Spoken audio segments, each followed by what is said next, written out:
आपने जो गन चलाई, आपने जो टीयर गैस चलाया, जो इस तरह से बच्चों को मारा पीटा, सर फाड़ दिया, महिलाओं के कपड़े फाड़ दिए, उसके लिए तो माफ़ी मांगिए।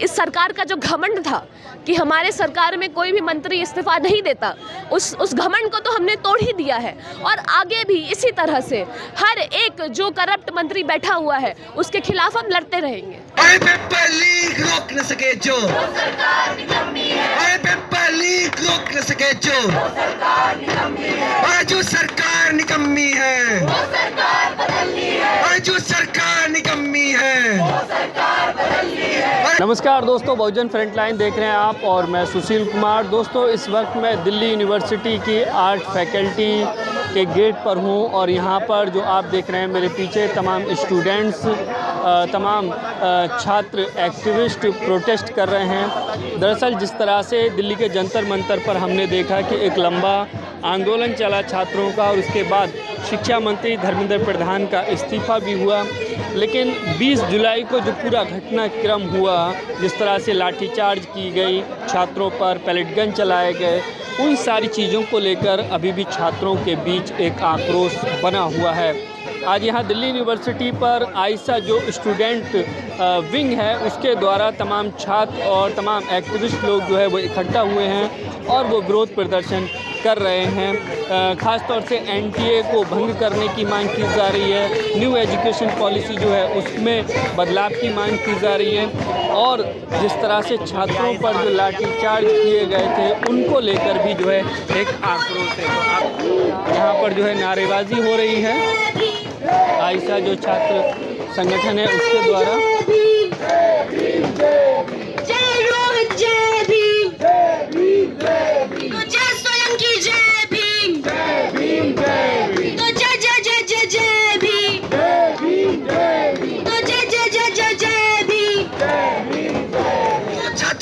पिटवाने का मोदी तू अपराधी है, तो छात्रों को पिटवाने का मोदी तू अपराधी है, तो टीयर गैस चलाने का मोदी तू अपराधी है, तो टीयर गैस चलाने का मोदी तू अपराधी है, तो बैरिकेड को लगवाने का मोदी तू अपराधी है, तो बैरिकेड लगवाने का मोदी तू अपराधी है, तो हॉस्टल कम कराने का मोदी तू अपराधी है।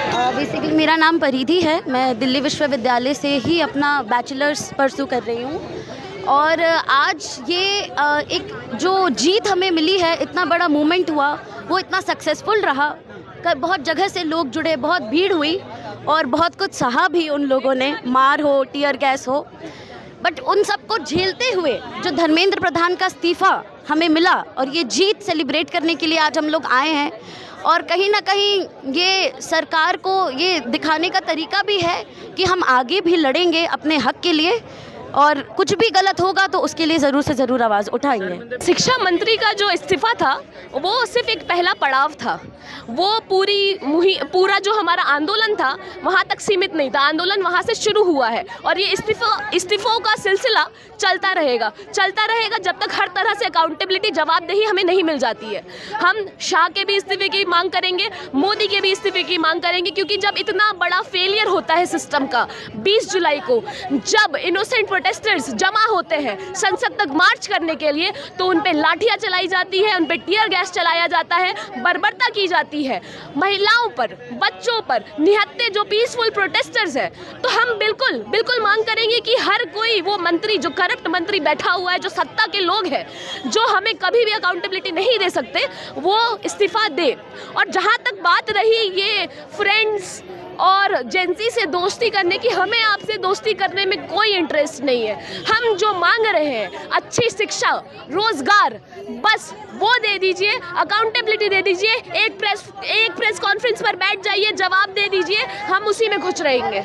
अभी बहुत आसानी से एक बच्ची ने, 15 साल की बच्ची ने गाली दिया, उसके लिए तो आपने बहुत सुंदर तरीके से एक वीडियो डाल दिया, ठीक है। उस बच्ची पे क्या बीती है उसकी, अगर गाली देना एक क्राइम है तो उस हिसाब से आप बीजेपी में जितने भी नेता है सभी क्रिमिनल है, तो उनके लिए भी आवाज़ उठाइए ना। एक बच्ची को ऐसे ट्रीट करके, जिसको शायद उतनी समझ भी नहीं है, उसके साथ क्या हो रहा है, उस पर क्या गुजर रहा है, आप नहीं सोच सकते। तो ये गालियों का जो सिलसिला है ये आपने ही शुरू किया था। आपके मंत्री जब संसद में बैठ के गालियां देते हैं, महिलाओं को गालियां दी जाती है, हर तरह से अजीब अजीब गालियां दी जाती है, तब आपको ये कल्चरल शॉक याद नहीं आता। जब एक महिला जो अपने कन्फाइनमेंट से बाहर निकल के वो हिम्मत करती है कि सड़क पे आके अपने हक की मांग करे, तब आपको कल्चरल शॉक और हर तरह से आपको बहुत ही अजीब सा ये फील होने लगता है कि ऐसे तो नहीं होता है, हम आपको माफ़ करते हैं, हमें आपकी माफ़ी की कोई ज़रूरत नहीं है। आपने जो गन चलाई, आपने जो टीयर गैस चलाया, जो इस तरह से बच्चों को मारा पीटा, सर फाड़ दिया, महिलाओं के कपड़े फाड़ दिए, उसके लिए तो माफ़ी मांगिए। ये जो तानाशाह सरकार है ये हमें बार बार जो लेबल्स देती है कि आप टुकड़े टुकड़े गैंग है, आप एंटी नेशनल है, आप देशद्रोही है, लेकिन आप कौन होते हैं हमें हमारे नेशनलिज्म का सर्टिफिकेट देने वाले? आपको हमें एंटी नेशनल बनाना है, एंटी नेशनल ही सही, हम अपने नेशनलिज्म का सर्टिफिकेट आपसे नहीं मांग रहे हैं। हम जो अपनी लड़ाई है वो लड़ते रहेंगे, अपने हक के लिए लड़ते रहेंगे। लड़ाई तो हम लड़ते रहेंगे, पहले भी लड़ते थे, कल भी लड़े थे, आज भी लड़ेंगे और आने वाले कल में भी लड़ेंगे।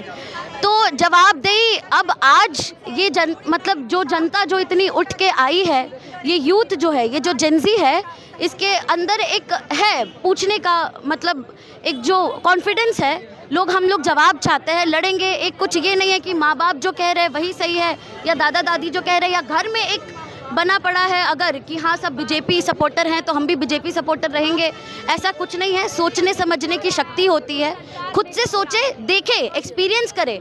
ऑफ कोर्स उन लोगों ने भी ये चीज़ एक्सपीरियंस की, करते करते एक पॉइंट ऑफ टाइम तो ऐसा आएगा ना कि ये आउटब्रेक होगा। जो सबसे सिंपल काम है जो आप कर सकते हैं, आप आके एक प्रेस कॉन्फ्रेंस दे दीजिए ना। आपको ये आड़े टेढ़े रील्स बनाने की भी ज़रूरत नहीं पड़ेगी। आपको ये फ्रेंड्स मित्रों से आप फ्रेंड्स पे आ गए, फिर पता नहीं कल गाइस भी कह देंगे, उसकी कोई ज़रूरत नहीं है। आप एक सिंपल सा प्रेस कॉन्फ्रेंस कीजिए, अपने सारे जो हम सवाल पूछ रहे हैं उसका जवाब दीजिए।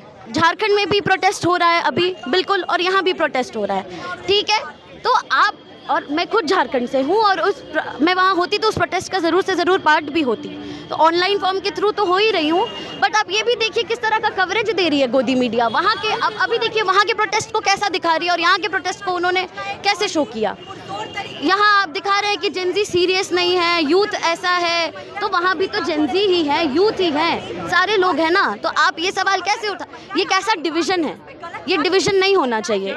पीक को लाने का मोदी तू अपराधी है, तो पीक को लाने का मोदी तू अपराधी है, तो एनटीए को लाने का मोदी तू अपराधी है, तो एनटीए को लाने का मोदी तू अपराधी है, तो छात्रों को पिटवाने का मोदी तू अपराधी है, महिलाओं को पिटवाने का मोदी तू अपराधी है, महिलाओं को पिटवाने का मोदी तू अपराधी है, तो बच्चों को पिटवाने का मोदी तू अपराधी है, तो बच्चों को पिटवाने का मोदी तू अपराधी है। अगर आपको हमारी खबरें, जमीनी रिपोर्ट और विश्लेषण पसंद आते हैं तो अभी बहुजन फ्रंटलाइन को सब्सक्राइब करें, वीडियो को लाइक करें, अपनी राय कमेंट में लिखें और इसे ज्यादा से ज्यादा लोगों तक शेयर करें।